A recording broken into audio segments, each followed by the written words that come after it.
The private jet touched down on Lagos soil, and Chukwuemeka Okafor stepped out into the humid night air, his hand trembling as he clutched the medical report that had just shattered his world. 3 months to live. The doctors in Switzerland had been clear, clinical, final. Cancer, stage 4, spreading through his body like wildfire through dry grass. He was 52 years old, worth $4 billion, and dying. But what he didn't know yet was that the answer to his impossible problem was already waiting in his kitchen, disguised as the quiet woman he was about to fire for the most trivial of reasons. What happened next would change everything. If you enjoy thrilling African stories, don't forget to like, subscribe, hit the notification bell, and tell us where you are watching from. Your support means the world to us. Chukwuemeka Okafor wasn't just wealthy, he was a legend. In the boardrooms of Lagos, London, and New York, they called him the Iron Hand, because once he made a decision, nothing could change his mind. His empire stretched across telecommunications, real estate, and oil refinement. He owned the entire top floor of the most expensive building on Banana Island. His car collection alone was worth more than most companies. Forbes had profiled him twice. Presidents called him for advice, but none of that mattered now. His wife had left him 3 years ago, taking their only daughter to Canada. She'd said he loved money more than people, loved winning more than living. He'd laughed at her then, signed the divorce papers without reading them, and doubled his working hours. But tonight, sitting in the back of his armored Mercedes as it wound through Lagos traffic toward his empty mansion, he felt something he hadn't felt in decades. Fear. Real bone-deep fear. The mansion was silent when he arrived, 23 rooms and not a single voice to welcome him home. His bodyguards took their positions, his driver disappeared into the staff quarters, and Chukwuemeka climbed the marble staircase to his bedroom, where he sat on the edge of his bed and stared at the medical report until the words blurred together. He'd built everything, controlled everything, but he couldn't control this. The next morning, he found Chef Amara in the kitchen, humming softly as she prepared his breakfast. She'd worked for him for 6 months, a replacement for the French chef who demanded too much money. She was maybe 35, dark-skinned, from some village in the southeast he'd never bothered to learn the name of. She wore simple clothes, spoke quietly, and cooked traditional Nigerian food that reminded him of his mother. He'd barely noticed her existence. Until now. "The eggs are too soft," he said, even though they weren't. His voice came out harsher than he intended, "and the tea is cold." Amara looked up, surprise flickering across her face. "Sir, I just poured it. It should be—" "Are you arguing with me?" He stood up, the chair scraping against the floor.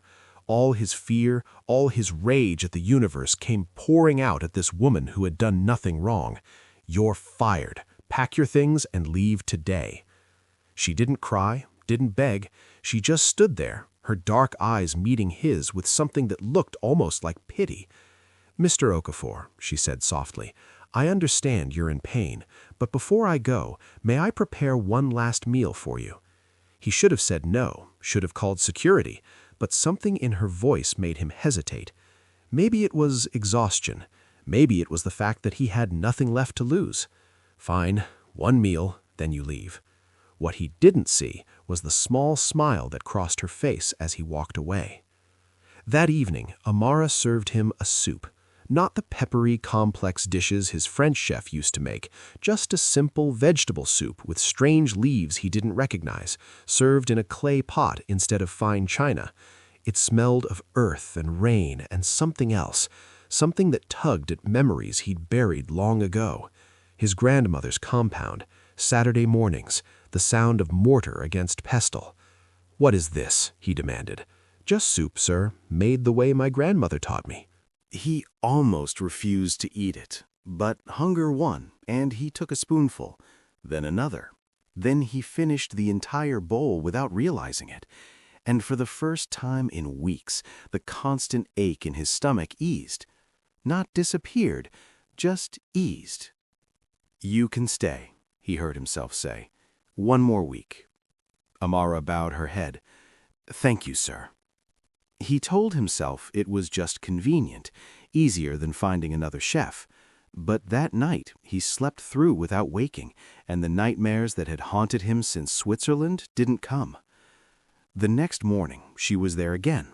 Another simple meal, yam porridge with herbs he'd never heard of. He ate it without complaint. And again, that strange easing in his body. That night, 2 more hours of sleep. By the third day, he was watching her, really watching her, the way she moved through his kitchen with quiet confidence, the way she selected vegetables at the market, running her fingers over leaves and roots with the care of someone reading Braille, the way she never complained about his moods, never flinched when he shouted, never asked for anything. On the 4th day, his doctor called. "Mr. Okafor, your latest blood work came back. I don't understand it, but your inflammation markers have dropped significantly. What have you been doing differently?" He looked at the soup Amara had just placed in front of him. "Nothing," he lied, "just resting." But he knew something was happening, something impossible. He started asking questions. Where did she learn to cook like this? Her grandmother, she said, who'd been a healer in their village.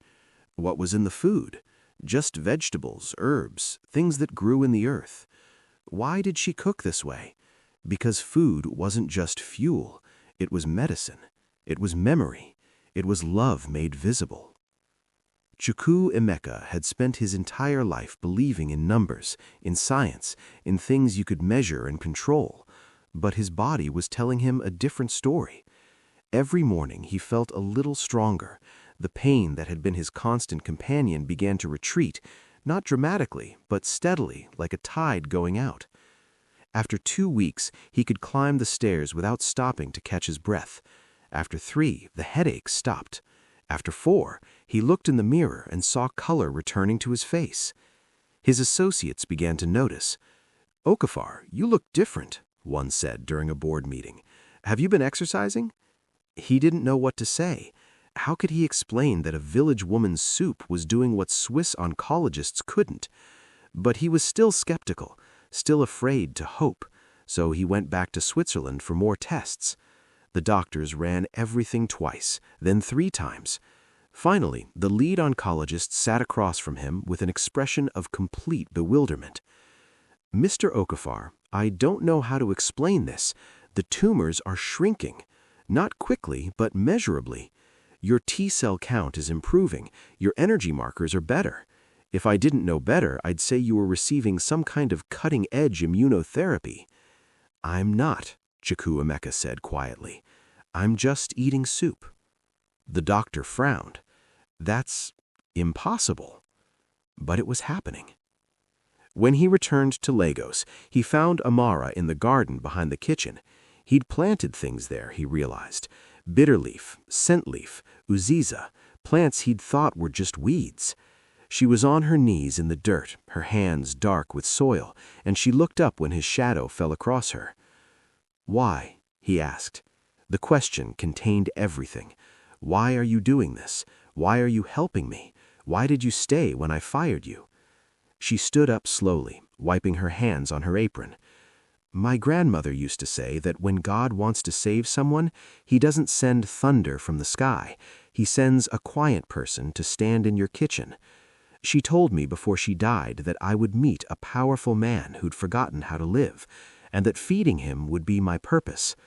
She smiled, and it was like sunrise. "I think she meant you, sir." Something broke inside Chukwuemeka then. Not broke, cracked open. He felt tears on his face, the first he'd cried since he was a boy. "I don't deserve this," he whispered. "None of us deserve grace," Amara said gently, "but we receive it anyway."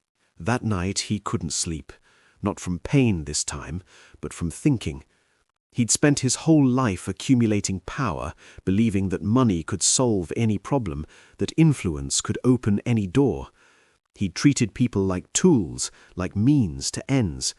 He'd fired Amara over cold eggs, never bothering to see the human being standing in front of him. And she'd responded with kindness, with patience, with something that looked a lot like love. He thought about his ex-wife, about his daughter who hadn't spoken to him in 2 years. He thought about all the people he'd crushed on his way to the top, all the deals he'd won by making others lose. He thought about the emptiness of his mansion, the silence that greeted him every night. Maybe wealth isn't the highest power, he thought. Maybe compassion is, maybe mercy, maybe the simple act of feeding someone who's hungry, even when they don't deserve it. By morning, he'd made a decision. He called his lawyer first. "I want to rewrite my will," he said, "and I need you to set up a foundation, a big one." Then he called his ex-wife. She answered on the 5th ring, her voice wary. "Chukwuemeka?" "I'm sick," he said, "or I was. I don't know anymore, but I'm calling to apologize for everything. I want to see our daughter. I want to try again." There was a long silence. "You sound different," she said finally. "I am different, or I'm trying to be." Then he went to find Amara. She was in the kitchen, as always, preparing his breakfast. But this time he didn't sit at the table and wait to be served. He rolled up his sleeves and stood beside her. "Teach me," he said. She looked at him in surprise. "Sir, teach me to cook, to really cook, the way your grandmother taught you." And so began the strangest education of Chukwuemeka Okafor's life. This man who'd negotiated billion-dollar deals now learned how to sort bitter leaf, how to grind pepper on stone, how to know when a soup had simmered long enough just by the smell. His hands, which had only ever signed contracts and shaken hands with presidents, now got dirty with soil and stained with palm oil. His staff thought he'd lost his mind. His business partners whispered that the illness had affected his brain. But Chukwuemeka didn't care. For the first time in decades, he was learning something that couldn't be bought or delegated or outsourced. He was learning to care for someone else, to pay attention, to be present. 6 months after that first soup, his doctors declared him in remission. The cancer wasn't gone completely, but it had stopped spreading, stopped growing. His body was fighting back, winning a war that medical science had declared unwinnable. "It's remarkable," the oncologist said. "We'd like to study your case." Chukwuemeka thought about telling them the truth, that a village woman's grandmother knew things that medical schools didn't teach, that food could be medicine when it was prepared with knowledge and intention and something that might be called prayer. But he knew they wouldn't believe him. Some miracles are too quiet for science to hear. But the miracle wasn't just in his body, it was in his life. His daughter came to visit, tentative at first, but she stayed for dinner. And when she tasted Amara's cooking, tasted the food her father had helped prepare, she started to cry. "This tastes like home," she said, "like the home I always wanted us to have." His ex-wife came next. She sat at his kitchen table, not his dining room with its crystal and china, and she ate yam porridge from clay bowls, and she looked at him with something that might have been the beginning of forgiveness. "You really have changed," she said. "I'm trying. Every day I'm trying." The transformation rippled outward. He started spending less time in boardrooms and more time in the kitchen. He cut his work hours in half, then half again. He sold 2 of his companies and used the money to fund medical clinics in rural villages, places where people like Amara's grandmother had kept ancient knowledge alive. He hired nutritionists and traditional healers and brought them together with modern doctors. Some of them fought, some of them found common ground, but all of them agreed on one thing. Food could heal when medicine failed, if you knew how to use it. His friends from the business world didn't understand. "You're wasting your potential," one told him. "You could be worth 10 billion by now." Chukwuemeka just smiled. "I'm worth more than I've ever been," he said. "I'm worth being alive." A year passed, then 2. The cancer remained in remission. His daughter moved back to Nigeria and started working at one of his clinics. His ex-wife didn't remarry him, but they became friends again. Real friends, the kind who could sit in comfortable silence and not need to fill it with words. And Amara remained in his kitchen, though now she was so much more than a chef. She was his teacher, his friend, the person who'd saved his life by refusing to leave when he told her to go. He offered to pay her anything she wanted. She refused. He offered to send her to culinary school in Paris. She laughed and said her grandmother's kitchen was the only school she needed. He offered to build her a restaurant, to make her famous. "I don't want to be famous," she said. "I just want to feed people. That's enough." He realized then that she'd been teaching him that lesson all along, that enough was enough, that you didn't need to own the world to matter in it, that sometimes the greatest power was in the smallest acts of kindness. On the second anniversary of the day he'd fired her, Chukwuemeka threw a party, not in his mansion, but in Amara's village, the place he'd never bothered to learn the name of before. It was called Umuahia, and it was beautiful. Green hills and red earth, and people who welcomed him like family, even though he'd spent his life looking down on places like this. They cooked together, dozens of people, preparing a feast from Amara's grandmother's recipes, and Chukwuemeka worked alongside them, his expensive watch left at home, his designer clothes replaced with simple cotton, and his hands moving with the confidence of someone who'd finally learned what mattered. When the food was ready, they all sat together under the open sky, rich and poor, educated and illiterate, city people and village people, and they ate from the same pots, and they laughed at the same jokes, and for those few hours there was no hierarchy, just humans being human. Chukwuemeka's daughter leaned against his shoulder. "I'm proud of you, Dad," she whispered. He kissed the top of her head, something he hadn't done since she was small. "I'm proud of me, too," he said, finally. That night, after everyone had gone home, he sat with Amara under a mango tree. The stars were brighter here than in Lagos, undimmed by city lights. The air smelled like rain and earth and possibility. "I've been thinking," he said, "about that first day when I fired you. Why didn't you leave? You could have, should have. I was cruel." Amara was quiet for a long moment. "My grandmother told me something before she died. She said that hurt people, but healed people, heal people. When I saw you that morning, I didn't see a cruel man. I saw a hurt man, a scared man, a dying man. And I thought, if I leave now, he'll die alone and angry, and that will be the end of his story. But if I stay, maybe there could be a different ending." "You saved my life," he said. She shook her head. "No, sir, I just reminded your body what it already knew, that it wanted to live, that it could heal. You did the rest." "Don't call me sir anymore, please. Call me Chukwu." She smiled. "Okay, Chukwu." They sat in comfortable silence, watching the stars, and Chukwuemeka thought about the man he'd been 2 years ago.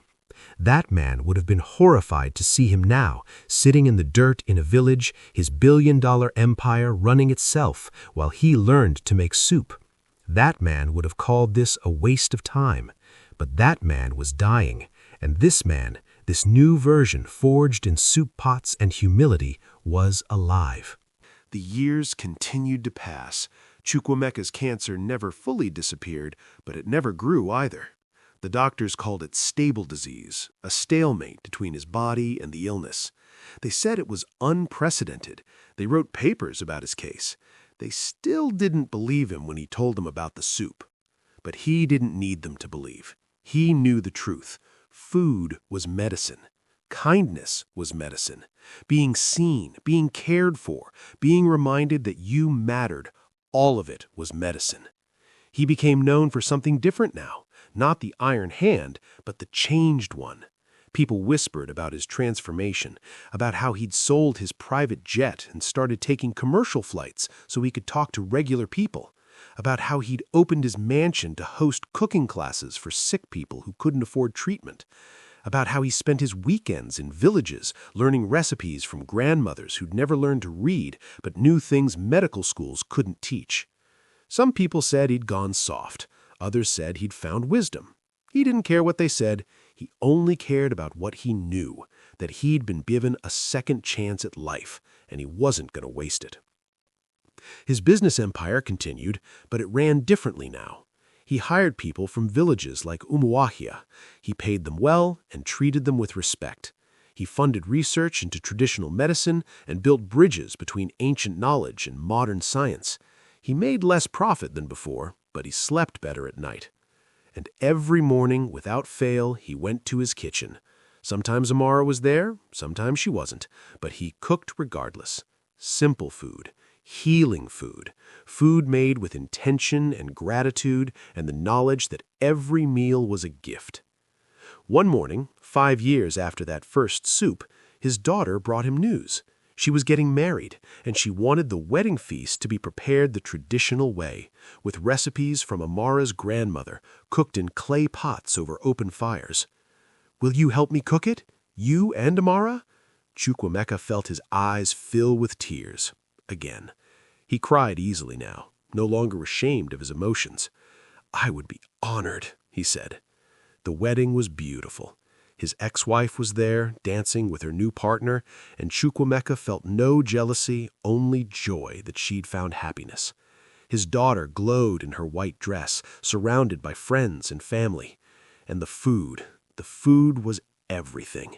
People raved about it, asked who the caterer was, couldn't believe when they learned that one of Nigeria's richest men had spent 3 days stirring soup over a fire.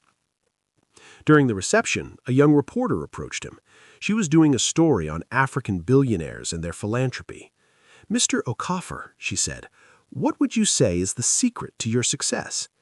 He thought about the question, about the man he'd been and the man he'd become, about cancer and soup and a quiet woman who'd refused to abandon him when he deserved abandonment. "The secret," he said slowly, "is knowing that success isn't what you accumulate, it's what you give away. It's not how much power you have, but how much kindness. It's not about being the richest man in the graveyard, it's about being alive, really alive while you're here." The reporter scribbled notes. "And who taught you that?" He looked across the courtyard to where Amara was serving food to a group of elderly guests, her face bright with laughter. "My chef," he said. "She taught me everything that matters." That night, after the guests had gone and his daughter had left on her honeymoon, Chukwuemeka returned to his mansion.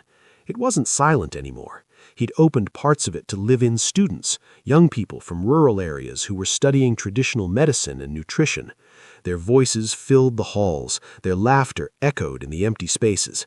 He climbed the stairs to his bedroom, the same room where he'd sat 5 years ago, staring at a death sentence.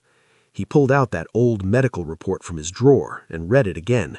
3 months to live. That's what they had said. But here he was, alive, thriving, surrounded by love and purpose and meaning. He thought about Amara's grandmother, the woman he'd never met who'd somehow known that her granddaughter would save a dying billionaire.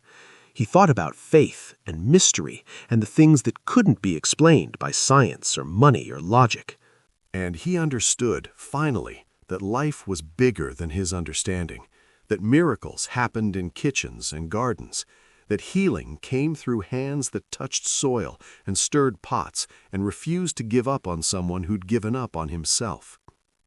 The next morning, he woke early and went to his kitchen. Amara was already there, as she usually was, preparing breakfast. But today, he didn't help her cook. Today, he just watched, memorizing the way she moved, the care she took with every ingredient, the love she poured into every pot. "Thank you," he said. She looked up, surprised. "For what, Chukwu?" "For seeing me when I was invisible, for staying when I told you to go, for teaching me that there are more important things than money."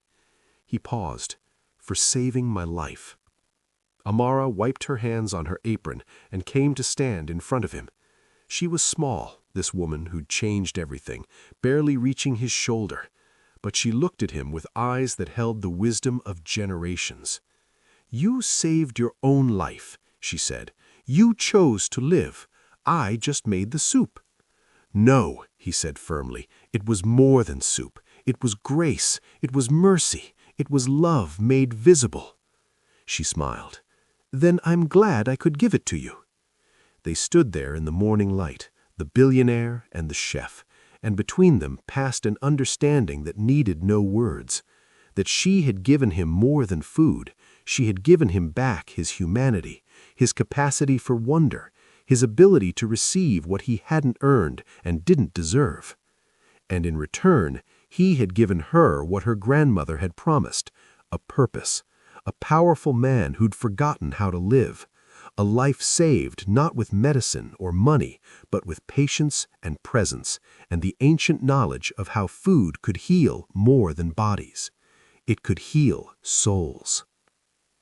10 years after that first soup, Chukwuemeka Okafor stood in front of a crowd of medical students, traditional healers, and nutritionists. He'd founded an institute that brought together modern medicine and ancient wisdom, and today was its official opening. "We've been taught to see science and tradition as enemies," he told the crowd, "but they're not. They're two different languages describing the same truth, that the human body is miraculous, that healing is possible, that we are more than the sum of our diagnoses."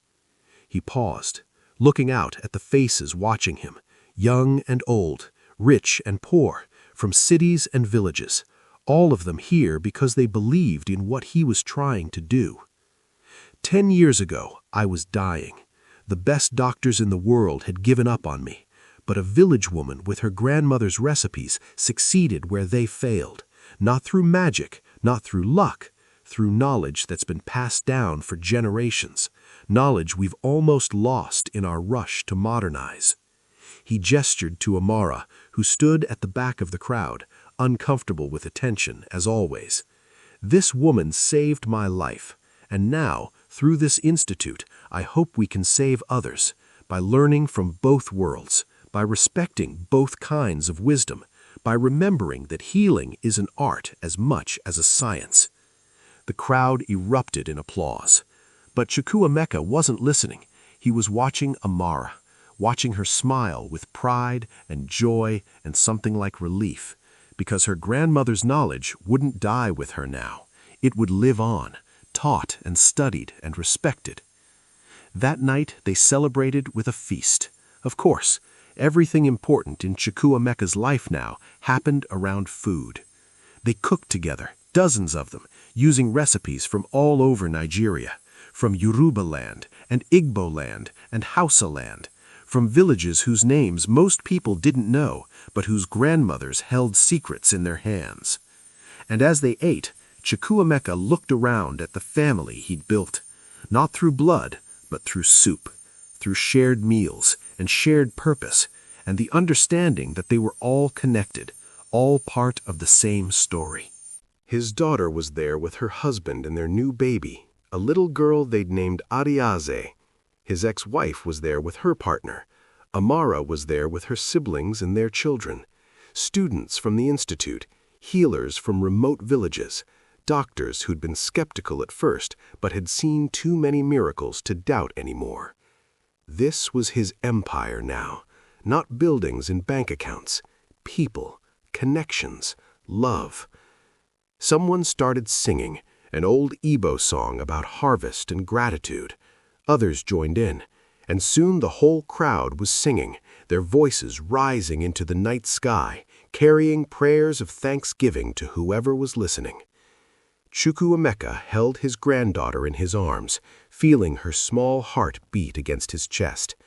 She would grow up in a different world than he had, a world where traditional knowledge was respected, where kindness mattered more than profit, where a grandmother's recipe could save a billionaire's life and everyone would believe it.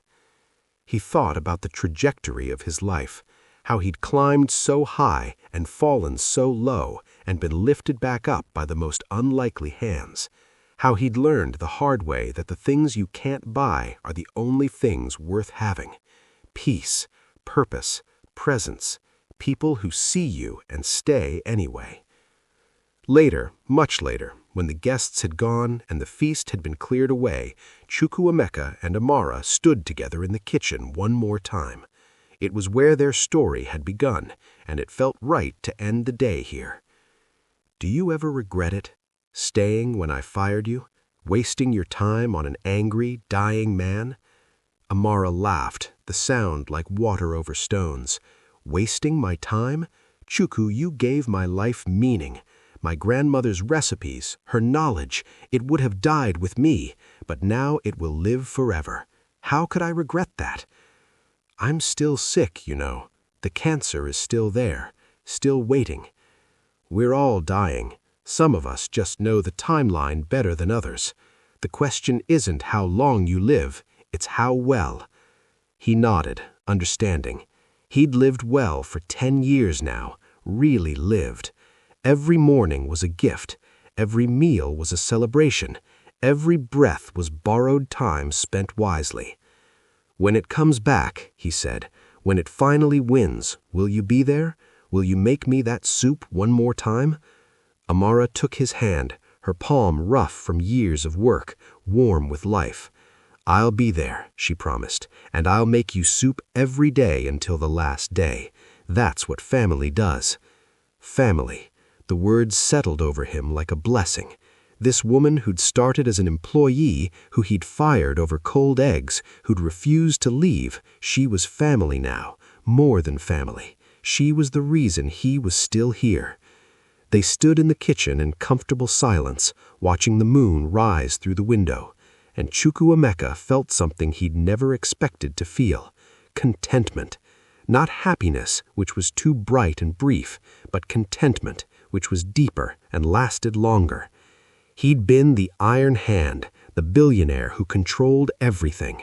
Now he was just Chukwu, a man who cooked soup and held babies, and tried every day to be better than he'd been the day before. And Amara's story became the story that changed Nigeria's approach to traditional medicine. The institute he founded grew into a network of schools across Africa.